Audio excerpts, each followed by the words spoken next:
Pada video ini akan kita lihat bagaimana upaya pembunuhan terhadap Donald Trump di tanggal 13 Juli 2024 merupakan pertanda terjadinya sesuatu yang luar biasa penting bagi Amerika.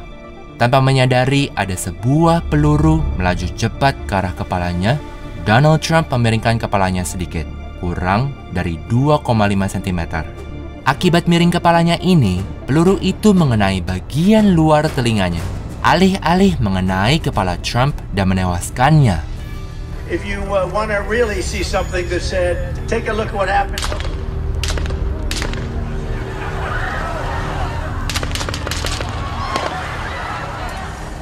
Ini sungguh tindak penyelenggaraan Allah.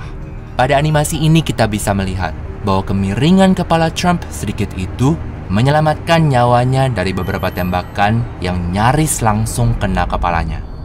Take a look what happened.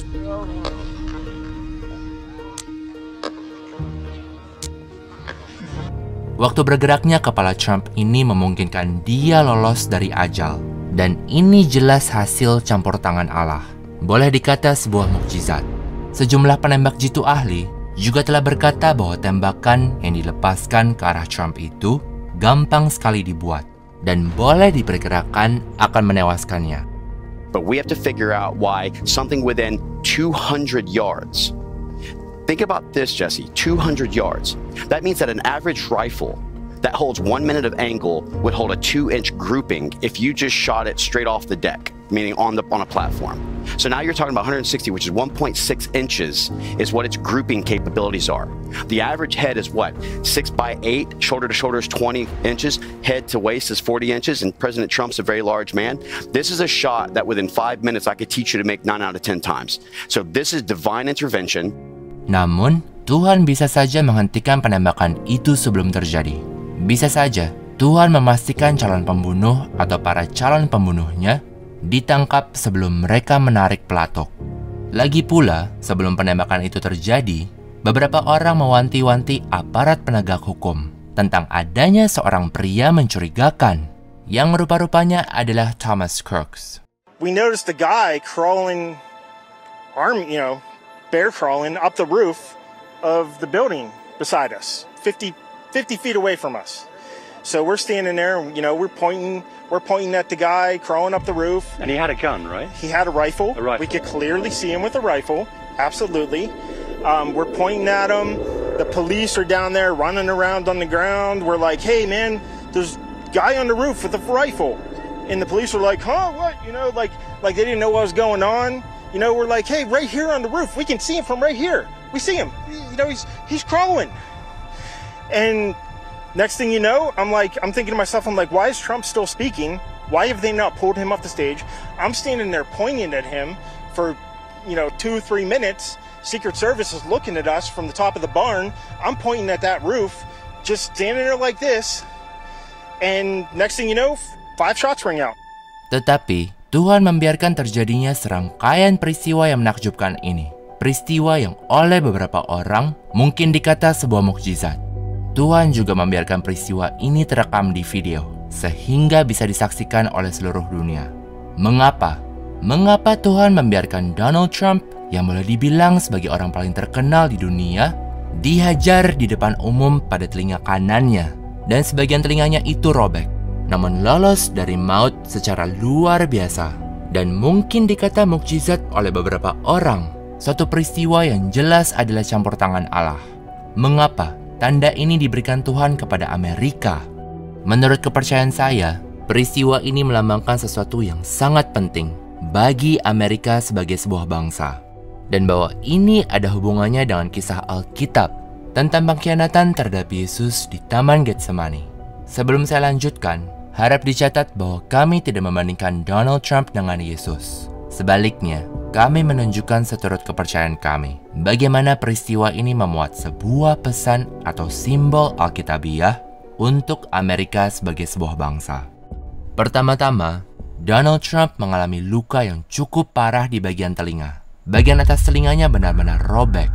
Namun dia baik-baik saja dan banyak orang menggambarkan hasil peristiwa ini sebagai sebuah mukjizat. When the bullet whizzed past his head, It tore off the top of his ear, leaving blood streaking across his face. Talk to you about, with Donald Trump, he recently had part of his ear, shot off. Oh, Can I yeah. ask you, what type of surgery is he going to have for that? Well, that was a very high velocity missile type injury. When that happens to a complicated structure like the ear, it can blow off a huge portion. Well, it's been a pretty somber mood, right? I mean, my father got shot at. Somebody took off half his ear. Luka di telinga ini mengingatkan orang tentang kisah Injil yang menceritakan peristiwa di Taman Getsemani. Di sana, hamba imam besar bernama Malkus diputus telinganya, namun Yesus membuat mukjizat untuk menyembuhkannya. Lukas bab 22, tanda kutip, dan seorang dari mereka menyerang hamba imam besar sehingga putus telinga kanannya. Tetapi Yesus berkata, "Sudahlah itu." Lalu ia menjamah telinga orang itu dan menyembuhkannya. Kutip tutup. Tercatat pada Yohanes 18 ayat 10, Santo Petrus adalah yang memutus telinga kanan hamba yang bernama Malkus itu. Coba perhatikan kisah Injil ini. Yang putus adalah telinga kanan hamba itu. Donald Trump juga mengalami luka di telinga kanannya. Mukjizat penyembuhan telinga hamba itu merupakan mukjizat publik terakhir Yesus sebelum dia disalib dan wafat. Oleh sebab itu, penyembuhan telinga jelas dihubungkan dengan Tuhan kita Yesus Kristus dalam Injil. Telinga kanan Trump terkena peluru yang ditembakkan dari senapan bertenaga tinggi, dan telinganya robek sebagian. Darah mengucur dari telinga kanannya untuk menunjukkan kepada semua orang bahwa telinganya memang terluka. Namun Donald Trump baik-baik saja. And when you think of it, it was exactly 1 week ago today, almost to the hour, even to the minute. Yeah.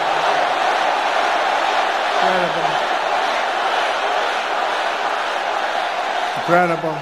What a day it was. As I said earlier this week, I stand before you only by the grace of Almighty God. That's true. I shouldn't be here. I shouldn't be here. Menurut kepercayaan saya, letak dan sifat spesifik dari luka yang dialami Donald Trump itu sesuai dengan mukjizat Yesus yang terkenal. Luka itu didapatkan Trump ketika nyawanya selamat secara menakjubkan, suatu peristiwa yang telah disaksikan oleh seluruh dunia dan disebut sebagai mukjizat. Saya percaya bahwa peristiwa ini bermaksud menunjukkan bahwa sama sekali tidak ada hal lain yang boleh dianggap sebagai sebab keselamatan nyawa Donald Trump selain Yesus Kristus, Dia yang adalah Allah benar dan manusia benar. Kedua, luka di telinga yang menonjol dengan bagian telinganya benar-benar robek bermaksud mengarahkan perhatian kita kepada kisah Taman Getsemani.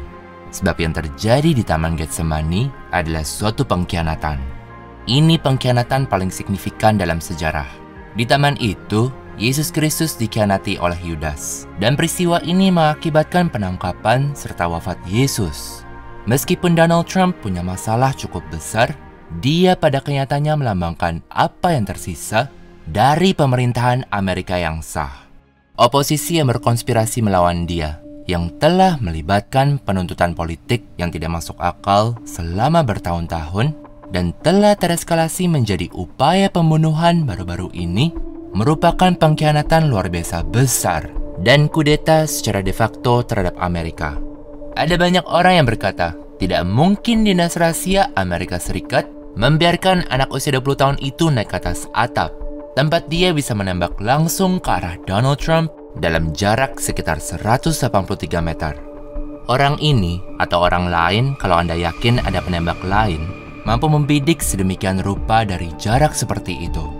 Fakta ini menurut pendapat kami menunjukkan bahwa Donald Trump pastinya dikhianati oleh orang-orang tertentu yang mengaku bekerja untuk pemerintahan Amerika Serikat, namun sebenarnya berusaha melawan pemerintahan itu. As you can see behind me, this is the roof the shooter was on. It is a very low roof, and it is very close to the fairground. I mean, it's right here. The president's stage was right over there, 150 yards or something away. And it's no wonder people could see him because this roof is low, this building is really close in, and it's totally exposed. I mean, right where I'm standing, there were gobs of people. So it's no wonder that lots of folks saw him. The question is, why didn't law enforcement see him get on the roof? Why didn't they see him on the roof? Why didn't they go up and confront him before he started shooting, or before he got on the roof when he was all in this area? It's so close together, it's hard to understand. more details coming from a source familiar here who was also in the meeting tells me that about 10 minutes before former President Trump went onto the stage, they had gone from looking at this guy as suspicious to now looking at him as a threat. That is coming from this briefing that the senators were in. They were told that Secret Service had called it in to a center that this guy they now identified as a threat about 10 minutes before President Trump walked on stage, and they still allowed him to walk onto that stage. I'm told the Secret Service agent in charge there was on the phone with local and state police about the threat while the shooting was taking place. That's huge. The big thing is this, as you look at the timeline, they had spotted a guy with a rangefinder and a backpack. Yes. So they tag somebody, and then they locate him at 5:51. The sharpshooters are alerted at 5:53. President Trump is still allowed to go on stage. I'm here to tell you why the shooting of President Donald Trump yesterday, without a doubt in my mind, was a planned and coordinated attack on the president inside our government, our local agency, or police force. Here's why. My name is Matthew Murphy, and I am a retired Green Beret, retired from this Special Forces Group, but I'm also a level 1 sniper, which means that I have graduated the highest level of training for snipers that you can do in special operations. There's absolutely no way possible that kid was able to get up there and take those shots at the president without a lot of internal help. So someone in that local, or some people inside that local police department, agency, or the Secret Service is compromised and is a threat to our president. Menurut beberapa orang, bukti audionya menunjukkan secara konklusif bahwa jumlah penembaknya ada beberapa orang. Here's just the first 3 shots from that video. I haven't done anything, no audio, I haven't done any enhancements. Here's 1, 2, and 3 to start. Okay, listen to that again. And one more time. Okay, now let's listen to the next string. Ooh. Yeah. Hear that? So 6 sounds different to me, but here's an interesting thing. 1, 2, and 3, besides being muffled and further away, it doesn't have echoes. So this is actually critical evidence, because you hear that there's echoes coming off. So that also allows us, again, to analyze where was this gun. But first up, we just have an absolutely different sound between the first 3. There's no echo. It's much further away. It's more muffled. It's just not in the same place at all. But these next ones, very different sound, totally different weapons. Okay, full stop. We have 2 separate weapons. Plus, we have no echoes coming off of the first 3, and then we do have echoes coming off of the next set. Kesimpulan adanya beberapa penembak yang didukung oleh bukti-bukti yang kuat semakin mengindikasikan adanya konspirasi. Dan ini membuat selamatnya nyawa Donald Trump menjadi lebih mencengangkan dan mukjizatnya bahkan lebih besar. Fakta-fakta ini serta fakta-fakta lainnya menunjukkan menurut pandangan kami bahwa serangan 13 Juli itu merupakan sebuah pengkhianatan besar atau pekerjaan orang dalam. Oleh karena itu, mirip dengan yang terjadi di Taman Getsemani, upaya pembunuhan 13 Juli merupakan pengkhianatan monumental, sebuah pengkhianatan terhadap Amerika. Selain itu, seseorang yang kami kenal bernama Sean Michael Wilson, seorang Katolik tradisional dan sahabat biara kami, hadir pada rally Trump dan duduk tepat di belakang Trump ketika penembakannya terjadi. Dialah orang yang membuat tanda salib pada klip ini.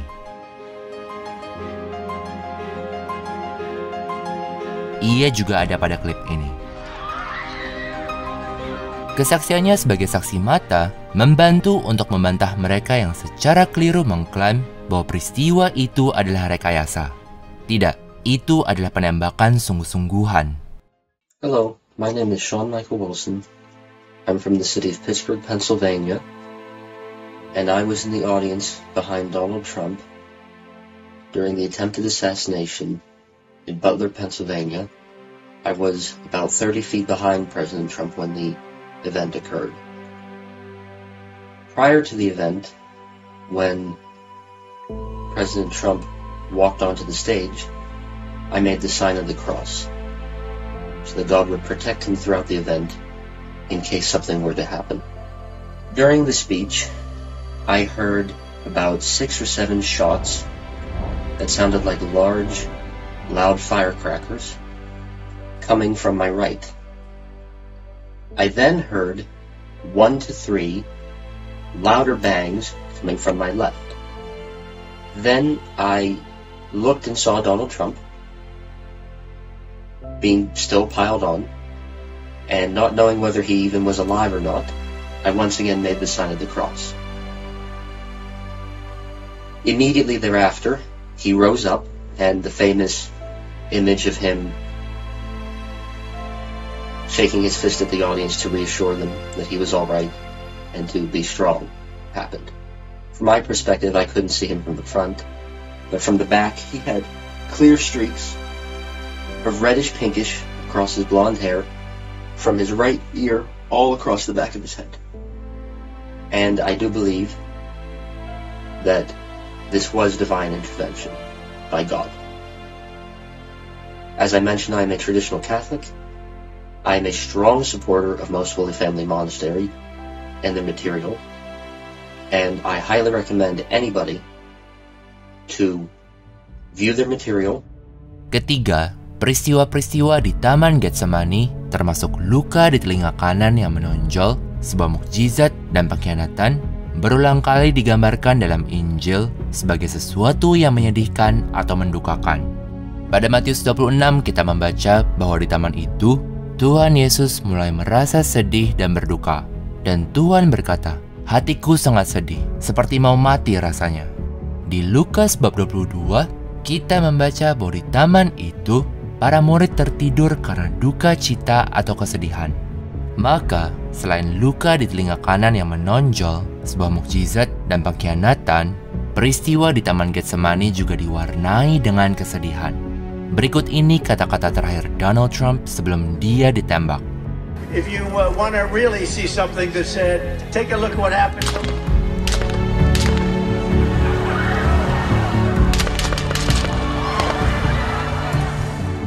Donald Trump berkata, tanda kutip, "Jika Anda benar-benar ingin melihat sesuatu yang menyedihkan, lihatlah yang telah terjadi." Kutip tutup. Donald Trump lalu ditembak, dan Tuhan turun tangan untuk menyelamatkannya. Pada akhir kalimatnya, Donald Trump merujuk kepada sesuatu yang benar-benar menyedihkan.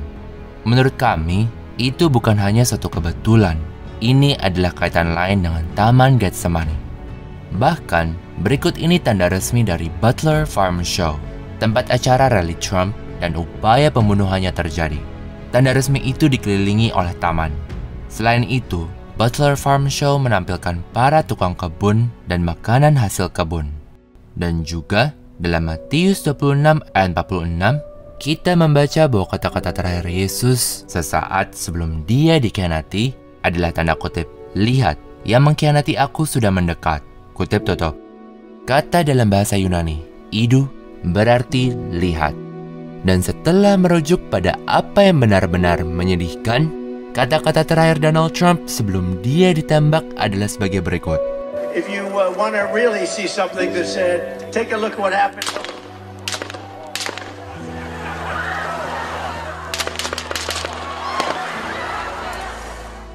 Ia berkata, tanda kutip, "Lihatlah yang telah terjadi." Kutip tutup. Bahkan, di bagian pidatonya ini tepat sebelum dia ditembak, Donald Trump berulang kali berkata, "Lihat." Itu juga adalah kaitan lain dengan Taman Getsemani. Dan juga, di Taman Getsemani, darah mengucur dari kepala Yesus. Dan seturut Matius 26 ayat 39, Tuhan Yesus jatuh tersungkur. Ini adalah gambar Donald Trump yang sedang jatuh tersungkur berlumuran darah selama penembakan itu. Menarik juga bahwa hal yang sangat menyedihkan yang dirujuk oleh Trump tepat sebelum dia ditembak adalah grafik tentang jumlah imigrasi gelap yang mencengangkan dan sudah terjadi sekian lama. Took over, and look what happened to our country. Probably 20 million people. And you know, that's a little bit old, that chart. That chart's a couple of months old. And if you want to really see something that's said, take a look at what happened. Termasuk di dalamnya ada orang-orang berbahaya, kejam dan pelanggar hukum, serta para musuh negara yang tak terhitung jumlahnya yang masuk Amerika Serikat, membanjiri negara tersebut. Harap dicatat ya, kami bukannya berkata bahwa setiap orang yang masuk Amerika tanpa izin adalah orang berbahaya atau pelaku kekerasan atau musuh. Tetapi, jutaan orang non-Amerika yang telah masuk negara tersebut secara ilegal merupakan invasi secara de facto. Hal ini secara fundamental akan mengubah atau bahkan menghancurkan Amerika. People who live at the southern border made the drive to Austin this week to voice their concerns to state lawmakers. The Senate Committee for Border Security is considering a number of bills meant to curb the flow of illegal immigration. It's like a war zone in Van Horn. People, you can't even go out unless you're armed. Texans who live along the southern border voicing their anger and frustration at the state capitol. They are scared when they walk their dogs. They are fearful to sit on their porches. They are constantly looking around for illegals. 8 million, folks. 8 million. Basically larger than the population of most of America's biggest cities. 8 million. 8 million. If 0.0001% of them are terrorists or criminals, ladies and gentlemen, we got ourselves a big problem. And man, that's being generous. It's not like the Chinese Communist Party or anything would possibly be setting up a system to get illegals and sneak them into the country. Oh, look, they are. Chinese cyber police agent runs an online network helping illegal immigrants flood into the United States. CBP data shows that over 30,000 Chinese migrants have entered California since October. That is an 8,600% increase since fiscal year 2021. Florida Congressman Greg Steube joins me now. Congressman, first, your reaction to that absolutely astounding figure. Yeah, China's the #1 national security threat to the United States. It would not be surprising that your enemies are going to look to ways to thwart your defenses. Why not send 30,000 people, military-age males, operatives into the United States? Because they all know, the entire world knows that our border is wide open. You add that onto the 20,000 that have come in since Joe Biden's been president, it's over 50,000 Chinese Communist Party individuals that are in our country.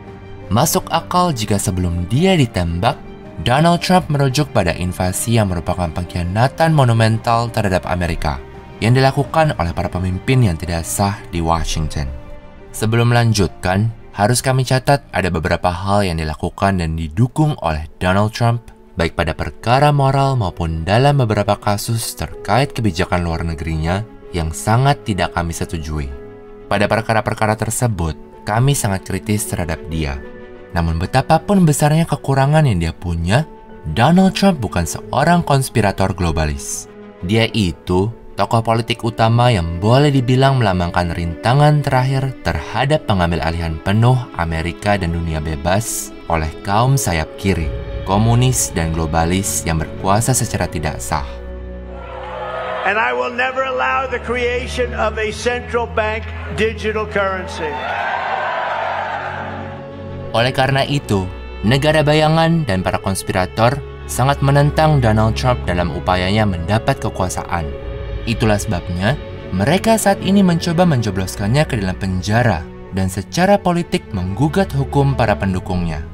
But let us begin with that late-night indictment of Donald Trump, this time in Georgia, over alleged efforts to overturn the 2020 election in that state. Among the 19 people charged alongside Trump, his personal attorney Rudy Giuliani, former chief of staff Mark Meadows as well. This, by the way, the fourth criminal case facing the former president and current GOP frontrunner, alongside a trial in New York over hush money payments, the Florida case over federal documents, and another recently revealed case over election interference. Let's talk about some facts here. I am the first senior White House advisor in the history of our republic that has ever been charged with this alleged crime. And I say alleged because for hundreds of years, this has not been a crime, and for 50 years, the Department of Justice has maintained the principle of absolute testimonial immunity. And it was only with my case that somehow that has changed. Sekarang sudah dilakukan upaya pembunuhan yang berani untuk mencabut nyawanya di siang bolong karena mereka putus asa untuk mencegahnya kembali mendapat kekuasaan. Oposisi yang mencengangkan terhadap Donald Trump dari kelompok kiri dan dari negara bayangan melambangkan perlawanan jahat terhadap yang tersisa dari kebebasan, konservatisme serta hukum dan ketertiban di Amerika dan sebagian besar dunia. Hal ini dibahas dalam video-video kami berjudul Jatuhnya Amerika ke Dalam Komunisme dan Mengapa Sayap Kiri Mengamuk Melawan Trump dan Mendukung Pelanggaran Hukum.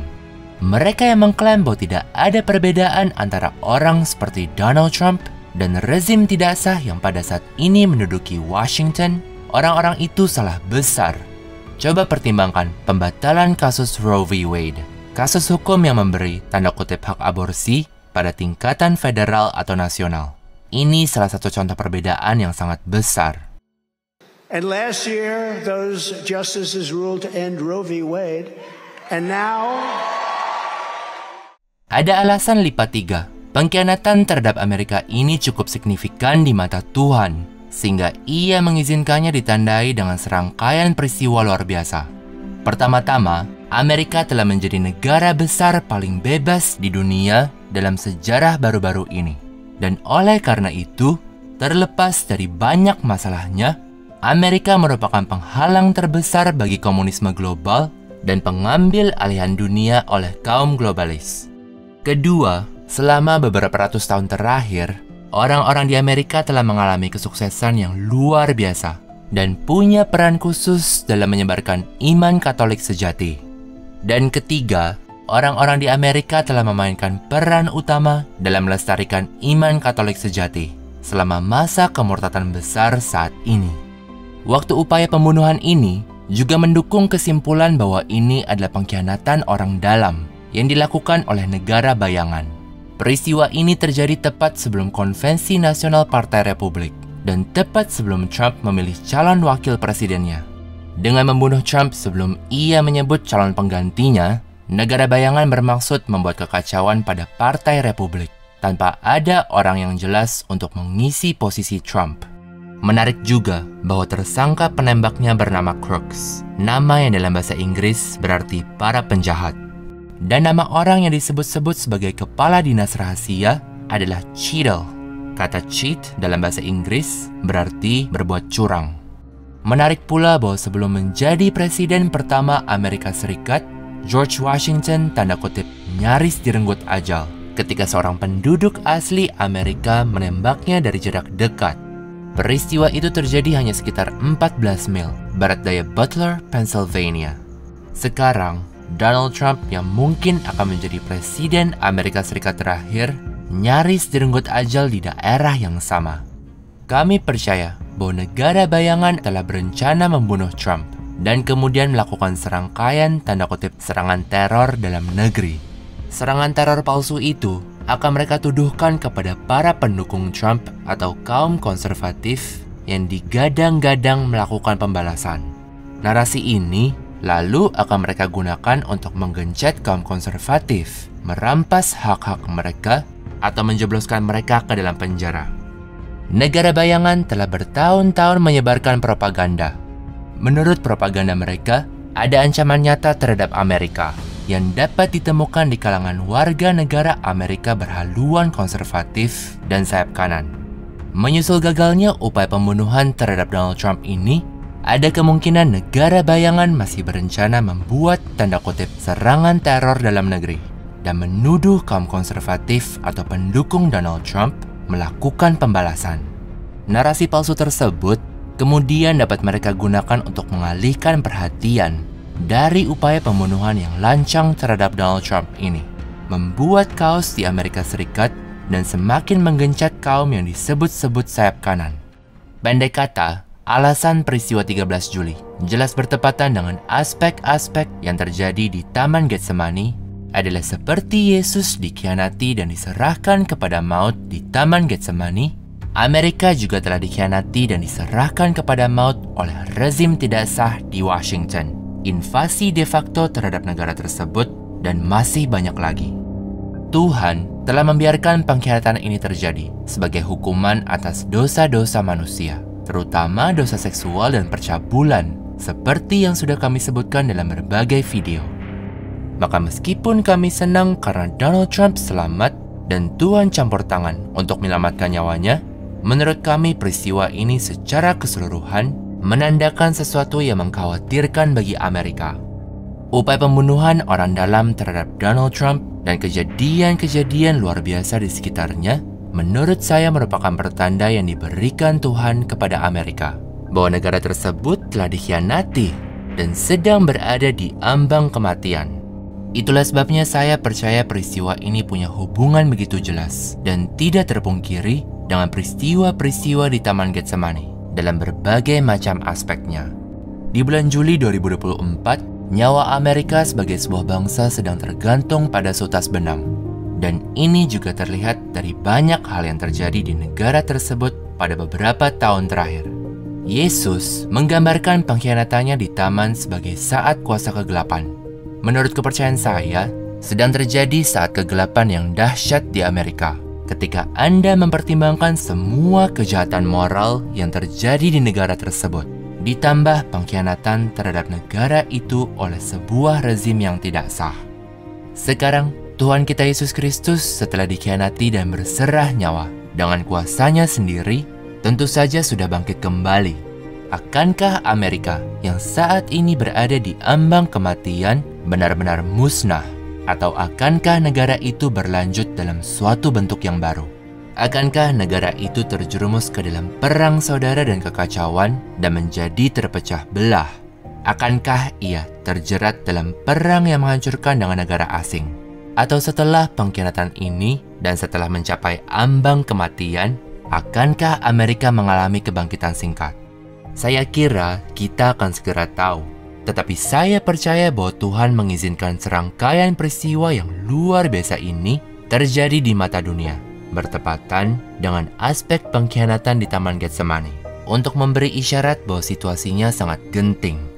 Tuhan sangat peduli dengan Amerika, dan itulah sebabnya kehancuran dan pengkhianatan terhadap negara tersebut yang berhubungan dengan begitu mengenaskannya keadaan moral masyarakat secara umum sangat menyedihkan. If you want to really see something that's said, take a look at what happened.